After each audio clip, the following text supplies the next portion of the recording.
Okay, untuk para Alphanet yang baru habis SPM, mana yang berjaya teruskan, yang mana yang tak berjaya pun teruskan juga, jangan down.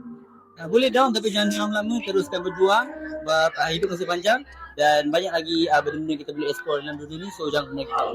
Ada Alphanet yang baru habis SPM dan juga semua lah yang baru habis SPM, semoga anda semua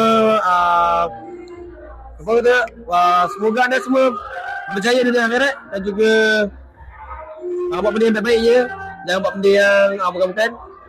Semoga dipermudahkan segala urusan. Semua yang baru dilepas SPM, semoga maju jaya dan inilah penentuan masa depan korang, so pilih keputusan yang betul lah. And saya je tak wish semoga berjaya dalam segala apa yang korang buat. Amin. Kepada semua pelajar dan juga Alphanet yang mengambil SPM dan keputusan SPM, keputusan di tangan Tuhan, so kita tak perlu kecewa sangat jika tak dapat apa yang kita nakkan. Tapi yang pasti ada yang lebih baik ke depannya. Amin, amin. Untuk mereka, especially Alphanet yang baru saja base SPM, saya doakan semoga terus maju jaya. Selamat melangkah ke alam dewasa. Apa saja yang berlaku di belakang, itu dah terjadi. Kita teruskan berjalan, kejar impian, jangan pernah mengalah. Okay? Treat people with kindness. It's not the end. Ini permulaan untuk kamu semua yang baru je lepas. Ingat satu, whatever that you have learned from school, remember what teacher taught you.